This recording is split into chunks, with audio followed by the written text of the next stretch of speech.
Um, it is kind of a lengthy looking agenda here, so we'll see what we can get through. But I just want to start with a basic overview of Fieldwire. If you're unfamiliar with it or haven't seen it yet, that'll only be a couple minutes, and then we'll get into some high level kind of account project and like project permissions just to make sure you're clear on that. And then probably focus most of our time on this like project creation and templates. And then once we kind of get through that, we'll go through just some things within a project like plans and like uploading plans, doing markups, hyperlinks, and then files and tasks. So all those three things will be inside of a project. This one will be kind of like outside of it with like creating one. And then at the end, we'll just have an open Q&A. It is a pretty large group, so if you have any questions, just either put them into the chat if you don't mind, or just hold on to them and then ask them at the end. Usually, like depending on the group size, we can do more like interactive sessions, but I think with just this being a larger group, it'll be easier if we just wait to the end to do that. Any questions or concerns before we get going here? Nope. Cool. Awesome. Sweet. Let's go ahead. And so I'm just going to hop into Fieldwire project here, one of your guys' projects. And again, this is just for people that if you're unfamiliar with Fieldwire, I just want to give you kind of like a high level overview. So the main thing with Fieldwire is it's like your go-to tool for like managing a project. So if you have any experience with any other project management tools, it'll probably be pretty similar to that. And it's also really straightforward to learn. The big thing that Fieldwire does very well is everything's very interconnected. So you have like, you can see here on the left, we have our different modules. You can have tasks pinned on to plans. You can have photos within tasks. You can have forms that are in tasks or pinned onto plans. Everything's very easy to find, and that's kind of like a big perk of Fieldwire. It's also very easy to learn while like out of the box, and pretty effective out of the box, but it also has some great customization that you can do with it, that are it's geared pretty well towards like low voltage and electrical workflows. Some big things that you guys will be using is just obviously uploading your plans, doing like markups within your plans, adding any photos, as well as tasks. And so this is where like the customization comes into play, but you can kind of customize these workflows to track your work as kind of in detail. You also can have your forms in here, so we'll be going through these a bit. But these are basically like your daily reports, your JHAs, things like that. And then any other like additional files that you might want to include on a project.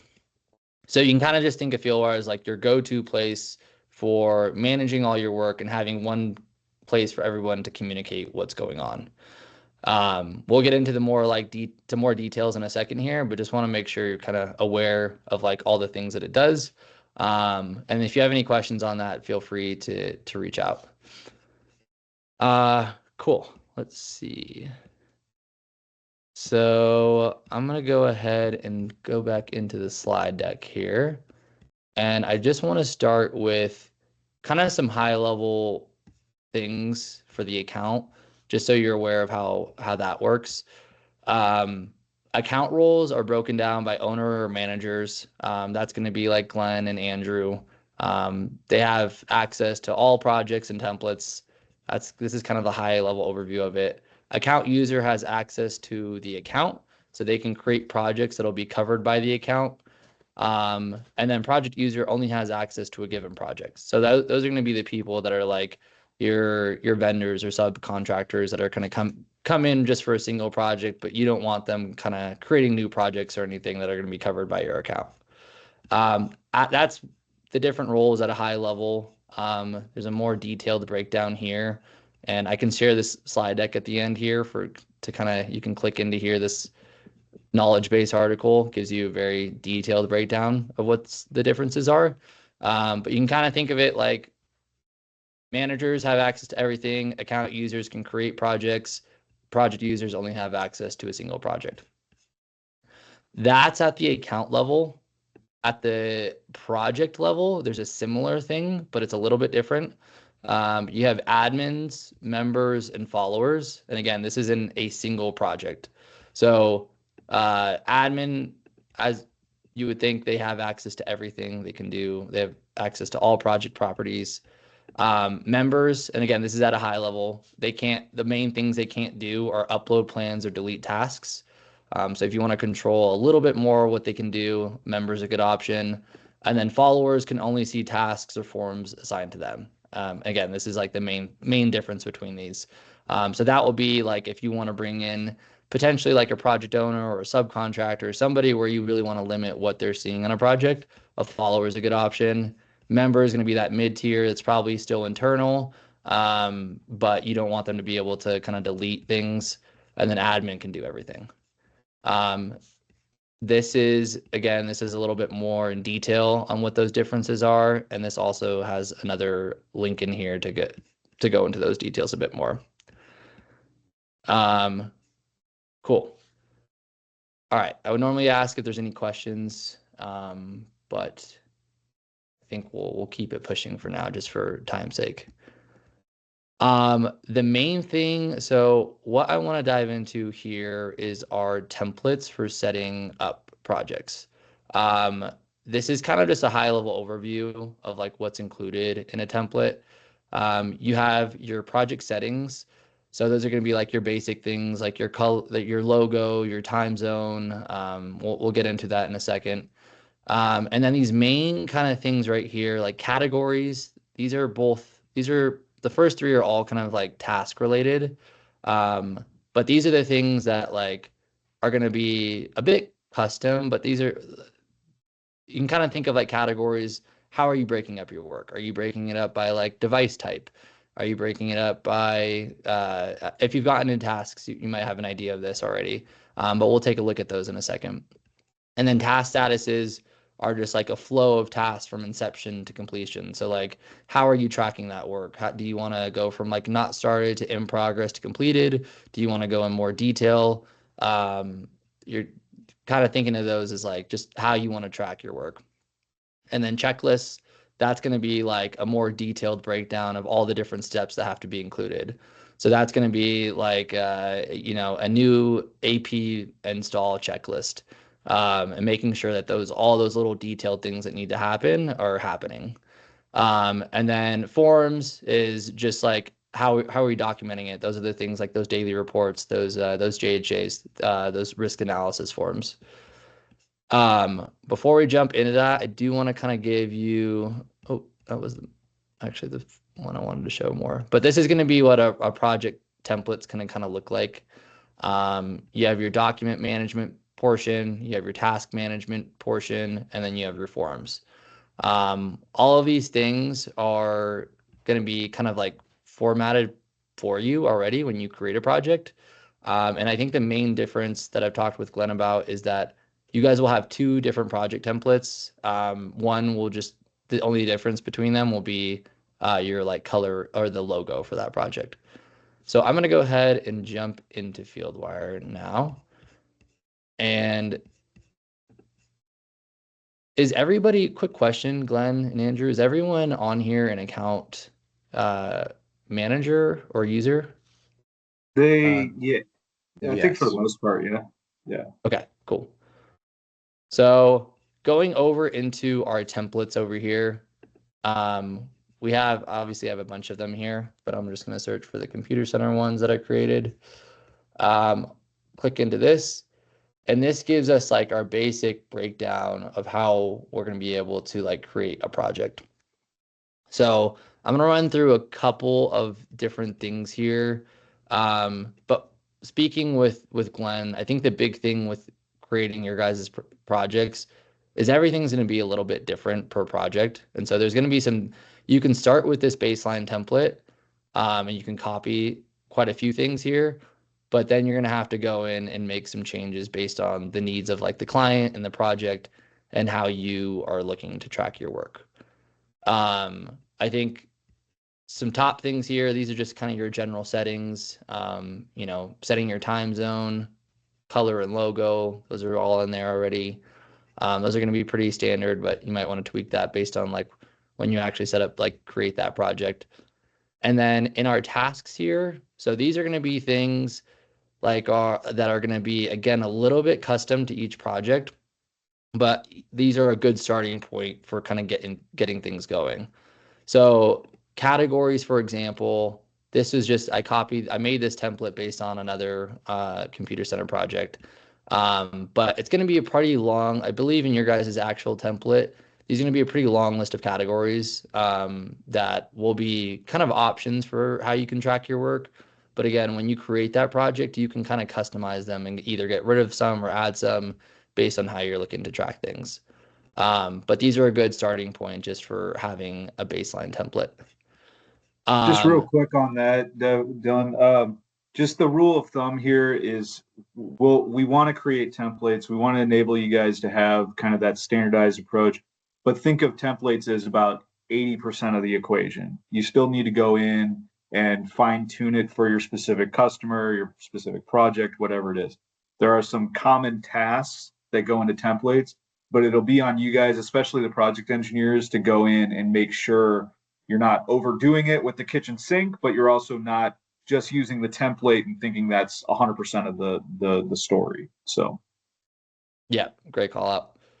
Um, Andrew and Glenn, are you guys, do you think you'll continue to adjust the templates based on as things go and things start to become more like standard practice, start to like kind of funnel upwards? yeah, yeah, Yeah. exactly. I think the thought there is, we're looking at options around like program specific, maybe customer specific templates for like longer term projects, that kind of stuff. So how much can we template? Yeah, we're kind of thinking about that still. Do you, one more question there. Do you want people starting to create their own templates, or just if they like want to see something like standardized or in a template, should they just be surfacing that up to like Glenn? Um, it's let's see how it goes. I don't think we've really given the guys the team the knowledge of how to really configure templates yet, so I don't know we have that decision made. I Sure. think if I'm looking at a true template, like the generic template that Glenn or Tim or Gene or myself would create, then if someone wants to duplicate that template and create a customer specific template based off that one, I would say that's probably how it'll run. So it still Cool. has the same baseline with some additions. It'd Yep. probably be something like that. Yeah. Okay. Cool. Sounds good. Cool. So yeah, just to piggyback on that, just start with this template or one of those two templates that are available now, and then additional kind of refinements will come. But this is a great, like Andrew said, a great starting point, 80% of the way there. And then you'll just go in and make those tweaks in your individual project when you set it up. So some other things I want to highlight here, you can see these are just some examples of like your checklists. And again, these are going to be like those checklists for those individual, installing those new APs or those MDFs. You can preview what those look like in here. Obviously, this one's a pretty detailed, long one. But that should give this is just an example, but your guys' actual template should have quite a few options of different checklists that should be included there. And then statuses, this again is an example. I think your actual statuses are a little bit more generic. This was based on a specific project. But the thing to note here is like these statuses are going to be, again, a good starting point, but you probably want to go in and customize the colors based on how you want it to look. And we'll take a look in a second on like what those tasks, these statuses, how they actually kind of come across in a project. And then I don't think I have any reports in here, but there should be some standardized reports that are available to you. And those are going to be just reports that like task reports specific. So this whole section is related to tasks. As far as some of these other ones. I think the big one here is forms. So I'm going to go into manage form templates. These are, for the most part, I think include most of the different ones that you guys will be filling out. I know there's some new processes here that are getting rolled out. So just want to highlight a couple of those, like this risk analysis form. You can go ahead and preview just clicking into here. Glenn, did you want to speak to this? Is this something that you guys have already kind of spoken on at all? Something looks odd here to me on this template that you're going through, because this is actually not like something's weird here. Yeah, that's because I'm not on your guys' account and I was creating a template. This is more of just like an example template. Um, Okay. is that a problem? Well, yeah, I mean, some of this has changed a little bit. Is it possible that I could just invite you to the account somehow, or? It's a little difficult. Why don't we Yeah. do, what can you share your screen just to run Yep. through this template portion? Yeah. Let's see that.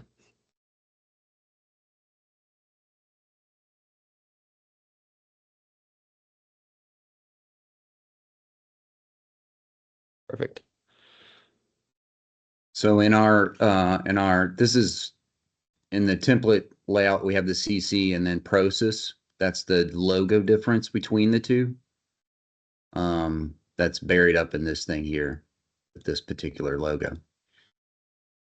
In our forms, this is our form list. So our standard form lists come with client sign-off sheet, which is the bare bones kind of client sign-off sheet, daily safety audit, some daily site reports, a JHA template, a rack evaluation form, a risk analysis form, a site info form, and timesheet. Some of the highlights of these forms is primarily would be our risk analysis form, which was built to evaluate risks from infancy to full deployment and closeout. And this encapsulates our lessons learned. So we want to have this built at the beginning of the project, what we know our risk at discovery and inception, and then any kind of project risks that we have during the project or cite during the project to log those. And then ultimately your risks are going to evolve and turn into lessons learned. So there's an output here for lessons learned. And this can be, and then there's this final section here of supporting documentation of anything that's, supportive of the lessons learned, whether it be like you find out wiring standards, whatever that may be, those can be loaded into this documentation. And then that's used at the closeout of the project. The project engineer should be the one filling this out as it goes through, and then this should be processed at the end. We have some additional forms like a rack evaluation form. We suggested utilizing a rack evaluation form during a survey phase. This is basically just shaking a rack down. Here you can add, a lot of the detail information during that survey that you need to know about racks, whether it's grounded, what devices are in the rack details, and also rack photos. Any kind of fiber patch panel information, copper patch panel information, and all that. What available ports are there. Power distribution information, the PDUs and UPSs. So this is a full rack down form that can be filled out by the technician on site. It's in association with a site information form, which is more of a survey form that can be used for shaking down the environment of the site, that what the working environment is, some of the detail of the site location, union information, what type of PPE, where you can store materials. There's a lot of useful information that can be filled out during the survey here that can be utilized in estimation. And then finally here in our real highlight is our JHA template. Now this this form has been built around our existing JHA template that we have in PDF that's on site and filled out by our ISs and technicians and stuff in the field. But this can be also filled out in the field, this form here, and it serves as the same purpose and has the same information on our standard JHA. There are a couple of tweaks to it to add what like PPE requirements by checklist here is required on the site, and a couple of extra things along with signatures here. So we have a fully functioning JHA form that's preloaded in each one of the templates. And Awesome. that's a forms highlight. Thank you, Glenn. Appreciate that, man. Can you actually do me a favor just so I can have a project to go off of that's using this template? Can you just create a new project based off of this and add me to it? Yeah. Great. Thanks. And this is a good example of like when you're starting a new project, you can just use this template. Perfect.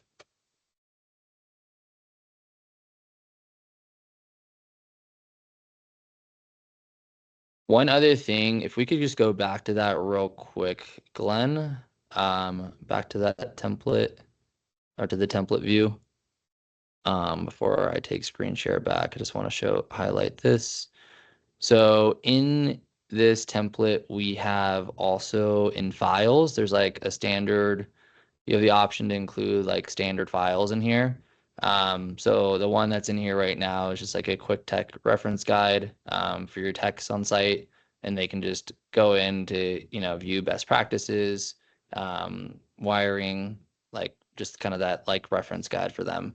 And I believe the plan is to create some additional kind of guides that can be given in here, even one for just like Fieldwire for you guys. But yeah, any types of files that need to be included in every project can be put in there. And then in terms of, you mind clicking on managing plan folders real quick, Glenn? I don't know if we had anything in there, but I think this one's a good example. Just installation drawings and survey drawings. You can create your own folders when you get into a project, but good baseline just for breaking out those drawings and having a clean kind of distinction between the different types you might have on a project. Awesome. Glenn, anything else that you wanted to add on here? Nope. Awesome.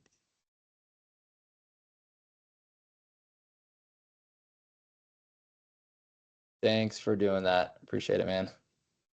Yeah, I'm gonna go ahead and add you to that project, by the way. Perfect. Yeah, I'll use that one for kind of getting into setting up a project here. Okay.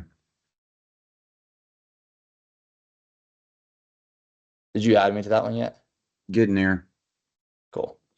I'll go back and hop into the slide deck portion real quick. Cool. It's done. Awesome. Thanks. So we'll go ahead and actually go through the next kind of portion we'll go through is just setting up a project and like getting your plans uploaded and whatnot. Obviously, hopefully, I think most of you probably are familiar with like the plan viewing within Fieldwire, but some big things are, it's just, obviously going paperless. This allows you to access all of your plans on site. So if you have like an iOS device or Android device, you can view those offline. So just making these plans available to everybody from kind of anywhere. And then you can also automate your version control. So if you have like new plans that you're uploading, it allows you to update those and put in that new version and slip sheet in automatically. And then being able to make markups and track your changes, creating as-builts, and just making it easy to document things as you go. In terms of plan uploading, it's just some things to note. If you're doing like single page PDFs, it'll take the name of the PDF as like the that's how we'll put it into Fieldwire. It'll be the name of like the plan, will be the name of the PDF. When it's a multi-page PDF, it'll still break each plan into its own tile, but it's gonna scan for names in the bottom right-hand corner using like our OCR scanner. So both options work. It'll just be a different process depending on which one you do. And then bookmarked PDFs is if they're bookmarked already, it'll pull the plan number and description. I think it seems like just looking at some of your guys' projects, it seems like you guys don't have like the plans aren't often numbered or named super consistently. Is that right? Would you say, Glenn? Yeah. Do you want to share screen back? I am sharing. Are you guys not seeing that? Yeah, we're seeing your slide. Are you seeing that, Glenn? Yeah, it's just me. Okay, cool. Yeah, and we'll go through that in a second in an actual project here. And then, yeah, in this case, version control is not going to be a huge thing, but it will track different versions based on like when they're uploaded. So I can show you that in a second here, but do you guys have a ton of different versions, Glenn? Not in my particular ones, my particular projects. I don't know if there's been well, there has been version changes in Symbotic, but not something that we would worry about in Fieldwire. Okay, cool. All right, so let's go ahead. I'm just going to hop into a project here. So yeah, like what Glenn went through when we're doing like a new project, we would just give it a name. And then here we would have our list of different templates. So in this case, I would choose, whatever template makes sense based on that logo type, and then go ahead and create that project. I'm going to go ahead and filter and just find that project that Glenn added me to. There we go. Cool. So going into this project now, I have kind of all these like baseline settings set up. So I have my folders in here for these drawings. I have my different categories on the left-hand side. And these are, again, like kind of baseline ones that you can start with. You can make adjustments as you need. And then my task workflow. Right now, those statuses are, yeah, a not started, survey data, cable run, termination, AP device installed, completed. It's just kind of tracking left to right, that full workflow for tracking the install of like a device. So going into the first thing getting set up was just being like uploading your new plans. I'm gonna go ahead and select some plans from my computer.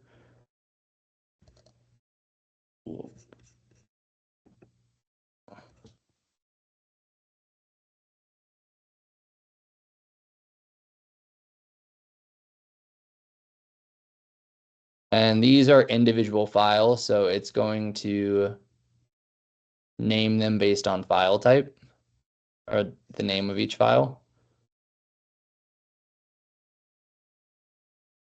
So give that a second to upload, and then I'm going to go ahead and make some adjustments to these.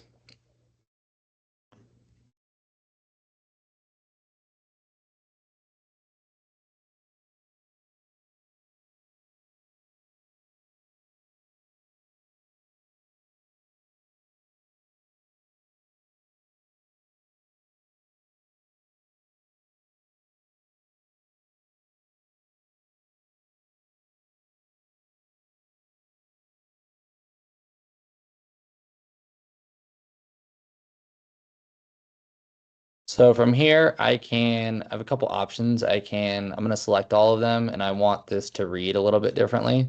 So I can select them, go to actions, and I can go to edit number and description, and I can go through kind of individually and update these and kind of manually put this in. Or in this case, because I do have a pretty good title block with the name and number, what I can do is scan number and descriptions. So I'll go ahead and hit scan number and descriptions. And then here, this is again dependent on like if you actually have a good title or like numbering here on your plan. And what I'm doing basically is being very deliberate in how I'm telling Fieldwire to read these.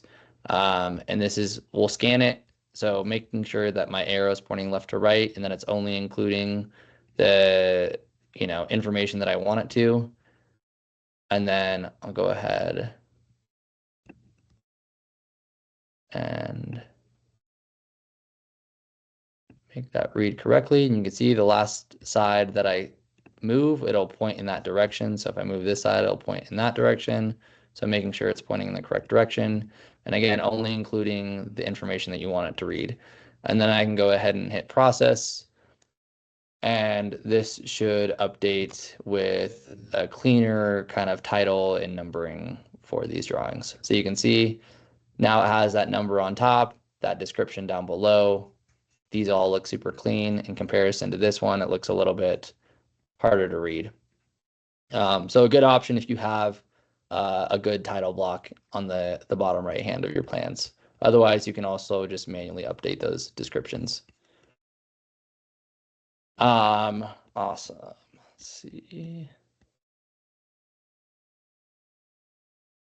So we're gonna go ahead and take a look at some of these different, like at this point, I would say getting your like plans uploaded, that's going to be key.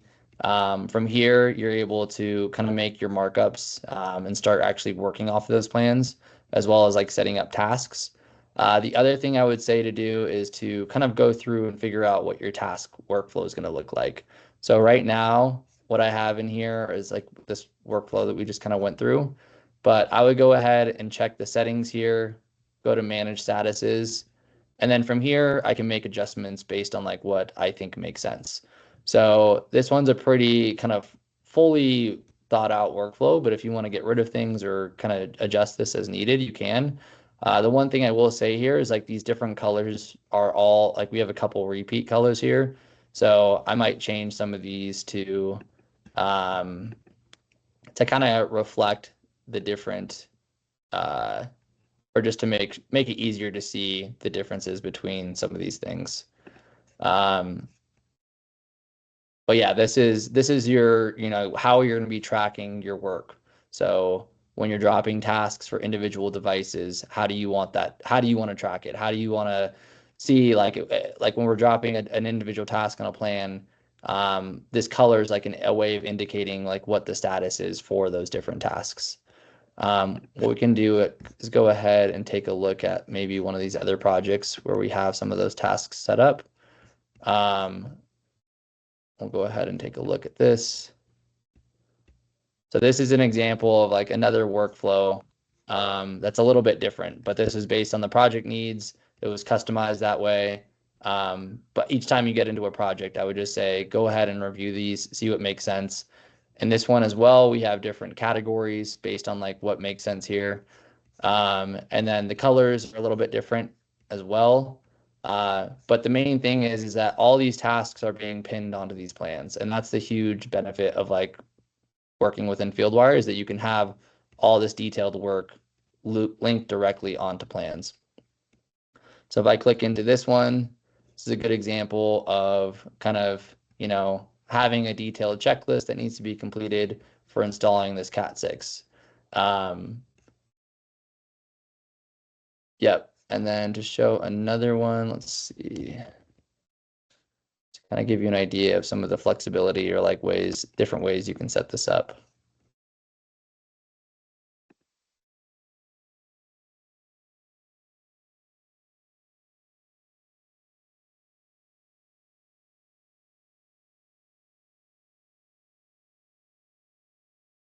So here's another workflow that's a little bit more simple. It's kind of like has your different statuses as like server data, copper runs, new APs, remediate, and then completed. And again, all these different task pins are dropped individually onto these plans.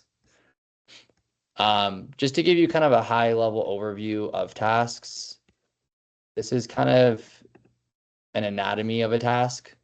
So you can kind of think of this like we have our task title and descriptions. This related task you may have seen in a couple ones we just went through kind of allows you just to like tie things together. So if you're looking to, track all the different APs that link back to an MDF, that's a great way of like relating those. And then checklists, they'll just allow you to be very detailed and like how you want to track your work. Like for those new APs, that's a great opportunity to use like a pretty detailed checklist.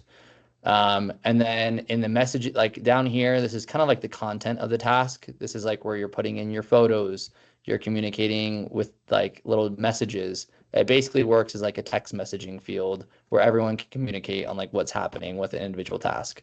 And so you can think of tasks as like this is where you're tracking like all those different devices, and everyone's able to kind of see what's happening. Everything's time stamped. You can also add different files and forms here, but everything's being kind of documented very cleanly in one place. And then on the right-hand side, we have, these are just all your different attributes. So these are your way of like sorting and filtering. And so the more detail that you get here, the more options that you have to like report and filter this data. So kind of going down from the top here, you have your different statuses, what we just went through, as well as categories.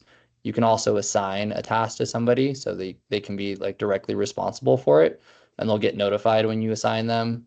Those plans, like we just went through, those are like linked on to a specific plan.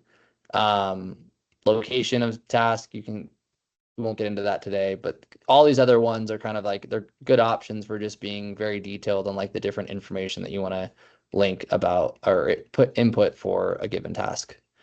You also have the opportunity to like share directly with somebody. So if you like want to export this outside of Fieldwire, this download or share tasks allows you to do that for people that are either on Fieldwire or that aren't on Fieldwire. I know that's a lot to kind of we just went through. There's definitely a lot you can do with tasks. I think the big thing is that it is flexible, and to kind of think about like what are you trying to track, and then what are the needs of the project, and kind of setting things up to based on that basically. And then we'll get back into forms over here. So these are all those forms that Glenn went through. They're going to be readily available because we copied it from the template. To go in and fill one out, you just click in new form. We can fill this out, and you can see what they look like.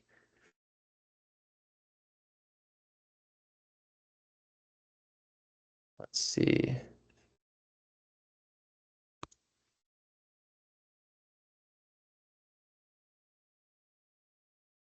I know we are about at 45 minutes, so I did want to leave open the last part of this for that Q&A session. Let me go ahead and check to see in the chat here.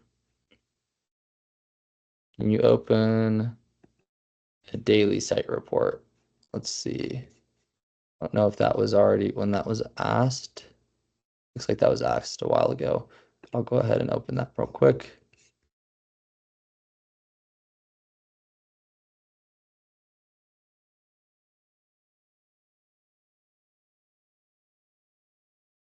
So this is what a daily site report looks like. What you can do too is if you want to like just kind of preview or make any changes to your report, you can go into manage template, and there's options to kind of adjust that. And then you can also go ahead and hit preview to see what it looks like. So pretty basic. It's got your general info at the top. It's got your weather that'll be automatically populated for you based on like the address and the time. And then you have like your different options here for work logs, equipment logs, material delivery, things of that nature. Omar, did you have a specific question around the daily report, or you just wanted to see one? I thought when I asked that when Glenn was on his side, I just want to see how it generates. That's all. Yeah. So to fill out a daily like that, when you copy that template, it'll be in here. And so when if you want to do like a new daily report, you can just click into it, do new form, call this test here, create that. and then it'll pull up the form here. Does that answer your question, Omar? Yes, thank you. Yep. Another question here for creating, customizing a detailed report. Great question. So I'm going to use one of these projects just to show you an example here. So for like once I have all these tasks kind of filled out like uploaded into Fieldwire, and I want to start like reporting on certain, statuses of things, and you want to like get this outside of Fieldwire, what you can do is generate a task report. There's a bunch of different options in here. I'm gonna go ahead and do a, let's see, project tracker, daily completion. We'll do a new report, and I'll get rid of this in a second, but I'm just gonna do a completed report. And then there's a couple different options here. You can do like a high level, which is more of like a table of contents view, CSV, which will just be, it'll generate a CSV that you can kind of filter out within like Excel, and then a detailed view, which is going to be all the detail, like any possible details you might want to include. With the left-hand side, this is all of like the content of the tasks, like those messages, those checklists, those photos, as well as like your different formatting. So if I want to do like a table of contents, I can include that. And then on the right-hand side, these are all my filters. So in this case, because I'm just doing a completed report, what I can do is filter down for just this completed status. But I can also do that. I can filter out by just a category. I can filter by assignee. There's a lot of different filtering options that you can utilize here. I would say most commonly, I think the status is the most helpful one. But I noticed there was another report in here that was a time filter kind of related completed one. So you can filter down for like completed in the last week if you wanted, or in the last day even. And then you also have the option to put in the different people you want to send this to. So here you could do, anybody that's either on Fieldwire, off Fieldwire, or outside of Fieldwire. It's just going to be a PDF report that you're generating. And then you also have the option to send this on like a recurring basis. So if I wanted to do this like, every Monday, or even do it twice a week, I could do that, or every day, or monthly. But I'm just going to go ahead and download it right now, and we'll go ahead and take a look at it. But all those different kind of things we just went through, those are the ways that you're going to be able to customize it and make it very detailed based on what you're looking for. Just a side note here, I found that the CSV report would be very functional to use for the estimators because of the way that it breaks down everything into an Excel file. Perfect. Good call out. I also may have made a mistake. Let me filter out just for checkout, because that completed one's going to be way too long. Should be quicker.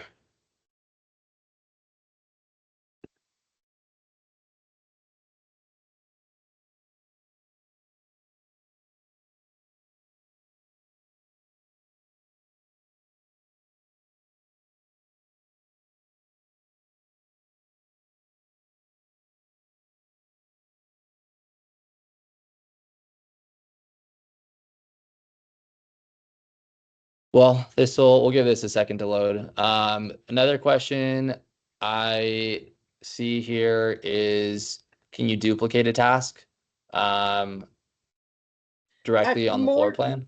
Yeah, more specifically, so like when you're on the floor plan, let's say you have a task within your task list, right? And you go to like, you can create a task on there, but can you duplicate something on here that's in your task list? I don't know if that makes sense. You can, let's see, like, so what you can do is you can duplicate a task, or even like you can copy it. Copy allows you to do like multiple tasks or even multiple like markups. If I do a duplicate here and I click over here, it's going to pull in, like if we click into this one has a bunch of information that's like has photos and everything included. What it's going to duplicate, if I do that, is it's only going to duplicate like the formatting. So like the title, the checklist, the category, the status, not the actual content like the photos and like the checklist being filled out. Does that kind of answer your question? Yeah, absolutely. Okay, perfect. Make sure to delete that one. So this is what that detailed version of this task report will look like. It's nice and templated. It has like your logo up in the top right-hand corner, the name of the report. So I called it the checkout report. And then I chose to include a table of contents. It's broken down by category here. And then it's also hyperlinked. So if I click on this one, it will bring me directly down to that task. And then it has all the different information that I chose to include. So this has some forms that were linked, like this specific task has a form that was linked to it. If I click into it, it'll be a hyperlink and it'll take me into that. Let's see. And then, yeah, any detailed information that you choose to include, it will show up here. In this case, I also had it include full-size drawings. But yeah, you can really customize these to be formatted to include whatever information you're looking for. Britt, did that answer your question?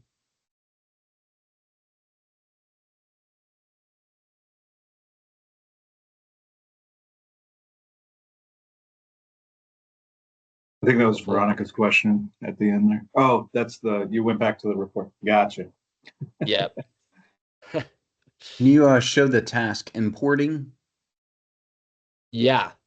So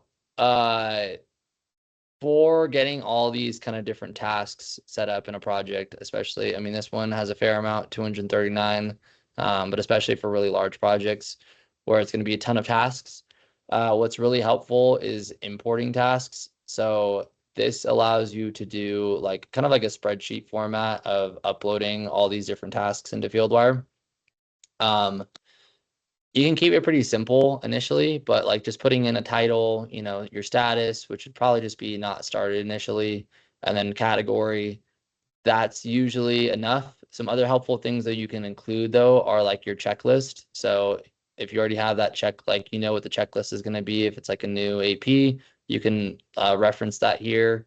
But yeah, this allows you to just do one bulk upload of tasks at once instead of having to create each of these tasks individually. That duplicate option is a good option if you're kind of going through and you're walking on site and you want to like do it that way. Like doing that duplicate works well, or even copy and pasting. But if you want to do like a big mass upload at once, this import tasks is a great option for that.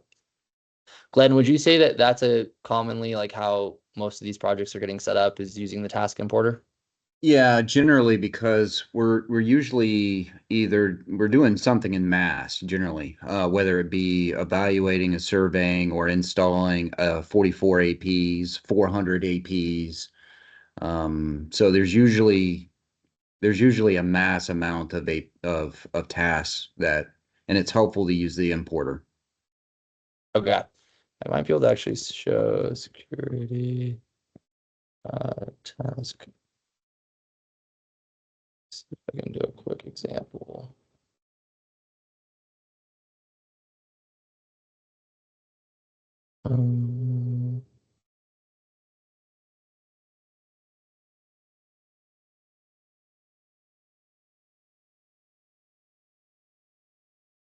So I would recommend, if you're doing this, just to fill this out in like typically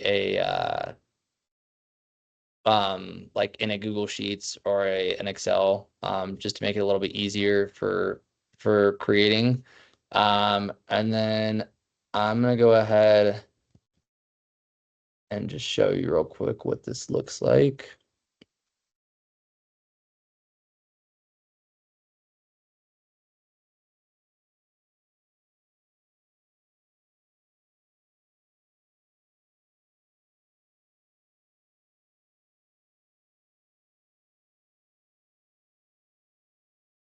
So I can go ahead and hit import tasks. And what I'm going to do is just go ahead and copy this.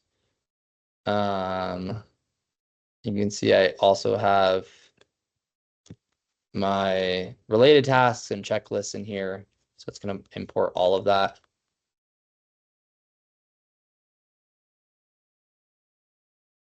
Oh. But not that.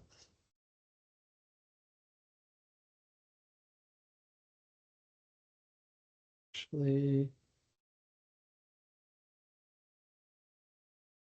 that's actually in the wrong.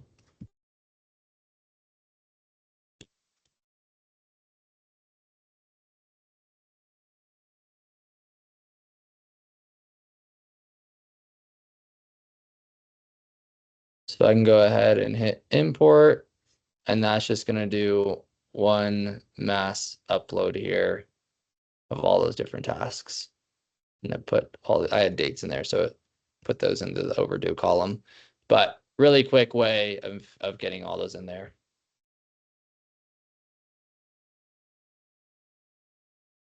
Anything else to add on that, Glenn?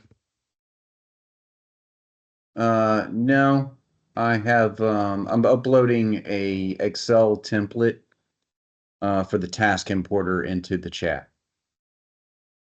Perfect.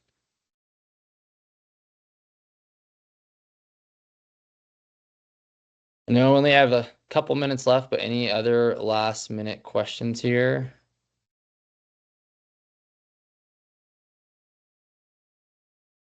I think we're good at this point, just on time. So let's do this.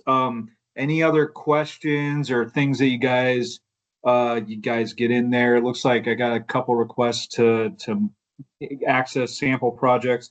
There are plenty of test projects in there. If you need access, just request it. We'll get you added. Get in there, play around with it, see what you can find out, and then if you guys have other questions, things like that you want to raise on the next session, I think that's on Thursday, I think is what I saw. I Maybe think Friday. Friday. I Yeah. tried to talk about my calendar without looking at my calendar. How about that? Yeah, Friday. So I'll just ask everybody to go see what you can find. Try to break a sample project if you can. Come on Friday if you feel like you need some more clarity on projects or questions or anything like that. Otherwise, I'm going to thank everybody again for jumping on. I see Amjad's asking frantically if you'll share your slide deck. Yeah, sorry, I meant to. I will definitely share that. I know you asked that already, Amjad, so I will. Sorry for not answering that. I will send this out right after this meeting. Awesome. Thanks again, Dylan. Yeah, thanks everyone. Yeah, and just to piggyback on what Andrew said, I would say big takeaway is just start when you create those projects, use that template, and then start messing around with those different kind of like settings to tweak it based on like what you want to get out of a project. I think when I was speaking with Glenn, the big thing that he was kind of coming back to was that there's no one exact template right now that works for all projects. And so giving you a baseline is the way to kind of get something in your hands, but really you want to kind of go in and like start messing around with things and making it fit to what you're looking to do. So don't feel like you have to be limited by what the current templates are. You can make changes like Andrew and Glenn were saying. I don't like saying things incorrectly. Miley, it's not a bad idea. Maybe that's what Friday we can do. Just a walkthrough working type session. If there's not a whole lot of questions, and creating like simple template projects, things like that. We'll kick it around. Okay. Yeah, I was gonna say maybe we can discuss with that with Glenn on that, like if we want to be creating those templates. Like do you want to have more of a project, like creating a project and like walking through Yeah, stuff. maybe we can do a quick simulation at the beginning of the next training of a project and just push Mila, it through. is that I'm want to make sure I'm reading that right. Do you mean a template or a project? I'm sorry, a project. Yeah, so we can Perfect, walk yeah. through. Yeah, we can do a fake one on our end or test one on our end while you're walking us through it. Yep, I think that would be a great idea. Thank you. Cool. We'll get a simple project, something that we know we can easily task out and then step through it. Yeah, Yep. sounds good. Cool. Glenn, I'll sync with you after this and we can kind of figure that out and figure out what project we want to do. But yeah. Sounds good. I appreciate it, Dylan. Awesome. Well, thank you everyone. Appreciate you guys joining, and yeah, maybe see you on Friday. Perfect. Cool. Thanks, All everyone. right. Thanks, Dylan. Thanks, Andrew. Bye. Bye, guys. Type. Bye.